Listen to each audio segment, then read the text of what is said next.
with a weekly roundup. It's Division 4 time. I'm Wayne Knowles here at the Portland Hotel with Tommy Lipson. How you going, Knowlesy? Good, mate. Yourself? I'm good, I was bud. kind to you that time, wasn't I? Yeah, I'm waiting. Saving up. I'm waiting it up, waiting up. Just free time. The man with the golden whistle, Darcy. Knowlesy, how you going? Good, mate. Never got one of them. Didn't you? You're too much of a rebel, weren't you? I mouthed off the coaches too much. That's okay. I won't say his name.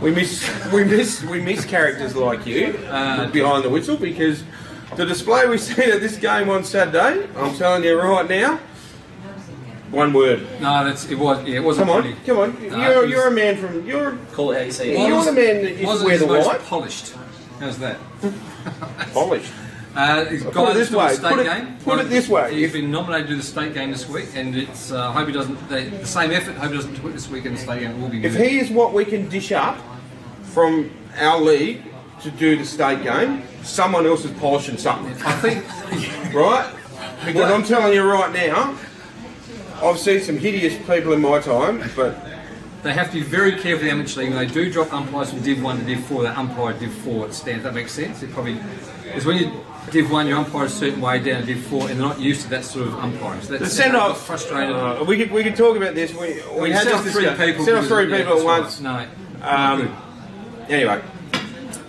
But this is the game. This was the game we commentated, wasn't it? It was. Yes, And it was live stream through the YouTube and through Facebook. Yes, it was at Edwardstown Oval, and it was Kilburn, the Chick Train, 11-11-77, defeating Edwardstown 9-10-64, who basically stopped after quarter time. And one of the best comebacks I've seen in football. Yep. You say they were up by Edwardstown up by 4 goals at quarter time, 5 goals at half time, and to lose by just the solitary, probably nearly close to 12 points. It was Kilburn were awesome the last half. They were, and I did say that at half time when they went in, if they could find a second avenue to goal and could tidy up what they were doing, Yep. They had plenty of it, but just could not convert. Anyway, for Edwardstown, they're Lippo. Got Davis with 2, Borum with 2. I just think it was very well. Yep. The best players we had: Homburg, Farugia, Yep. Summers, Smith, and Parsons. Daryl Summers. Yep. Yeah, that's It was, didn't you like that one, didn't It you? was, yeah. And for the Chicks, mate. Yeah, O'Keefe with 3, Scott with 2, Parks with 2, individuals to 4 other players there with Van Pachuin. Yeah, Pikachu. Pikachu. Yeah. Watson, Tibbet, Sandercock and Pressler. Now, I reckon for both sides they got them exactly what I think we picked them. Corey May should have been in for Edwardstown. And How's that stiff arm fend off? that was the toughest I've That seen. was The a hardest I've ripper. seen. I don't Absolutely. think the guy who pushed off knew what was coming. He just sort of went, what was that? He just sort of... But Dylan Tippett, very I reckon, close. was lucky not to get a broken sternum. It was Yeah. fierce. But anyway, moving on. Good win there to Chick. So that's, Good win. puts them in the 5 now. So Yep. well done. The gathering moment of the They Chick are. Train. Get on board. Toot, toot. Anyway, so next one was out of Limbone Park. And it was Eastern Park, 15-10-100, defeating Paraka, 12 goals, 13-85. Paraka, what do you think? I thought that was a bit of an upset myself. Paraka, gee whiz, they're in Div 4 and struggling. No coach at the moment. Correct. No coach. Who's leading them at the moment? Is there anyone? Dale Armstrong's the playing coach with a bit of help, with people off the bench. But there is a rumour floating around, but I'm not going to get too much into that. But someone from a club nearby might be taking the reins very soon. A farm nearby.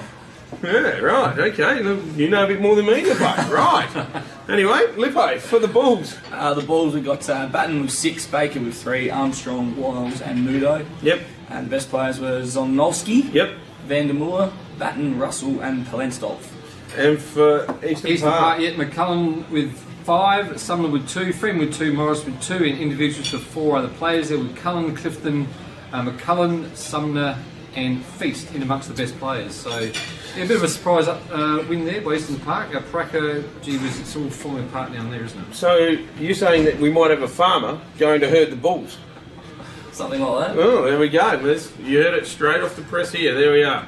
Next game, moving on. And I tell you about the wheels falling off. You want to talk about the wheels falling off? It was Glenunga, 27-16, 178, absolutely demolishing Colonel Light Gardens, 5 goals, 535.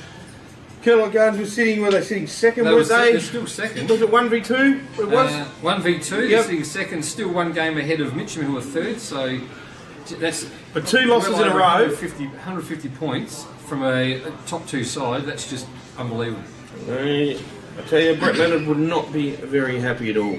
So, Colonel White, mate. Colonel White, pretty easy one to read out. Smith Yep. with 4, Cornish with 1, and Smith, Wang, and Day best players. We said this last week. When a coach puts only in 3 best players, no, it's not he very is happy, filthy. He is Yeah. absolutely filthy, and I tell you, the old sugar would be absolutely filthy. Yep, agreed.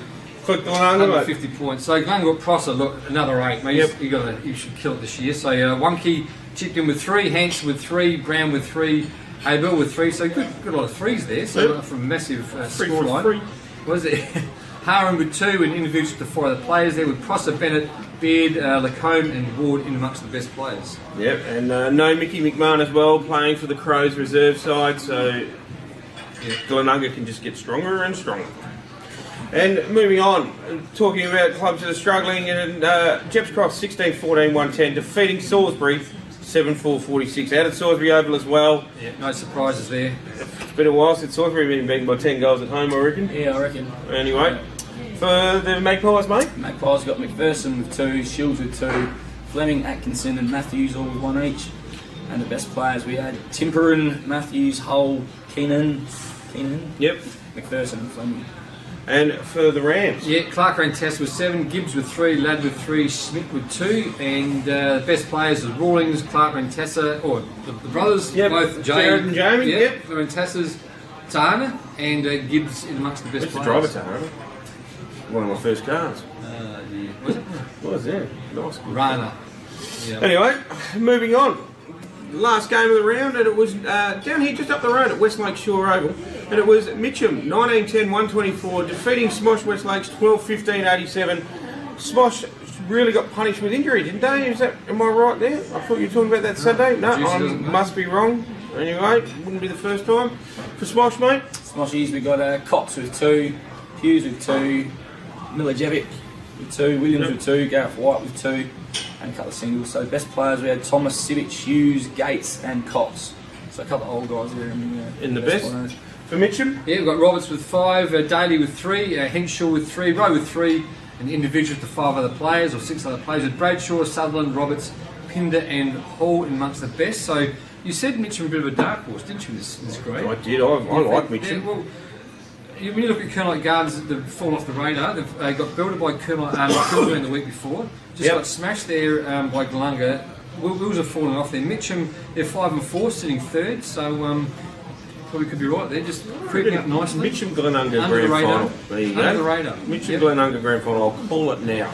So the goal kickers, Darcy, you like to get into your goal kicking? Goal kickers. So we have, James Clark ran Tass with 34. Yep. Close to behind with Matthew Rowe from Mitcham on 33. Alistair Fleming from Colonel Light on 27.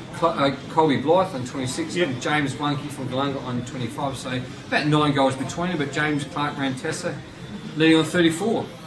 There you go. Okay, we're moving on to the games in a fortnight's time because we have the bye with the Queen's Birthday long weekend and the state game. Good luck to all those playing in the state game. So we'll go to Edwardstown Oval. It's Edwardstown taking on Glennanga. I think Glennanga are just too strong. I reckon. Yep. Yeah, I think they certainly will be there on fire at the moment. Only lost 1 game. Now, when you look at Edwardstown, 6, but there is 1, 2, 3, 4. There's 5 teams on 4 wins. That's 6 teams actually. 1, 2, 3, 4, 5 on 6, 4 teams. So I still think Glennanga are on fire at the moment, and they should do it pretty easy. Excuse me, I'm choking here. After what I saw on Saturday with Edwardstown, just stopping in their tracks, so you can see Glennanga will make an absolute meal of them. It's going to be pretty untidy, I think, here at the bike track. Paraka taking on Kilburn at Limbold Park. Probably Kilburn, I reckon. Yep. Just ticking along all right at the moment. Yeah, they did very well last week. I think their comeback was brilliant after half time, got it all together, and they will certainly do Paraka by a couple of goals, I reckon. I reckon Kilburn as well. I think there's still more to come back from injury. So I see Nathan McCammon running around in the 2s as a ruckman. Andy Graham, sorry mate, but you definitely aren't a ruckman. So I think you need to get McCammon in there, put Shrek down back or up forward, and that'll be flying here. That'll give you some recipe. Luke McCracken will give you a bit more recipe for a few more wins along the way. There you go. Salisbury taking on Eastern Park at Salisbury Oval. Eastern Park, I reckon. So Yep. they've got their shit together a little bit in the last couple of weeks. Totally agree, Eastern Park. Yep. Salisbury struggling big time, just the 1 win. As we said before, between second and second bottom, there is only 2 games between them. Yeah, I know. Probably the closest division we have here in Amateur League. So, gee whiz, if Pracker win, they could hit 5th, you just never know. Sorry, Eastern Park could win, they could launch themselves. Well, not yet, they've still got points out, mate. Or even, Pracker, we just said before, Yep. but like it's anyone's game for that. That's the one bit of the table that you've ripped out of the paper that It you're was missing. too, I didn't see it. Yes, so Eastern Park is just paying pennant still, but still moving along quite nicely, and expect them to come home with a very wet sail in Eastern Park for me in that one. So, Smosh West Lakes taking on Colonelite Gardens down here at West Lakes, West Shore Road. Pretty tough one to pick, I reckon. West Lakes Footy yeah, Club. agree. Probably Smosh just because it's at home, I reckon. Smosh at home. Yeah, I know they're both coming off losses, but yeah, probably Smosh is a close one. I reckon Smosh with a close one well, because Colonelite Gardens, their Wolves have certainly fallen off. As I said, smashed by Kilburn, smashed last week, and I think something's not quite right there, so Smosh at home come with a bit of a slightly upset win. There you go. I reckon Colonelite Gardens to bounce back. There you go. I'll just throw that one out there just to be different from you, Clowns. You're definitely different. I'm certainly He is different. different. Don't worry about that. Well done, Lippo, exactly.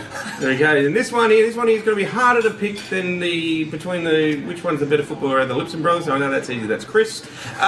Mitcham taking on Jeps Cross. Jeps Cross, I reckon. Just going along nicely. I'll rate Jeps. Jeps Cross. Are you all right? Even at Mitcham's home ground. Yeah. Darcy? Yeah, Mitcham 5-4, Jeps Cross 4-5, so nothing in it. I think just because it's at home, I'll go for Mitcham. Yeah, the Hawks for me as well. So I think they're just going to be too strong at home.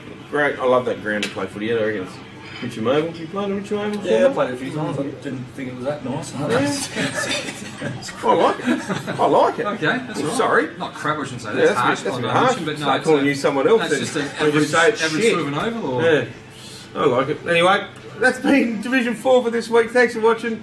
Hope we gave you a bit of a laugh. We'll see you all next week. See you later.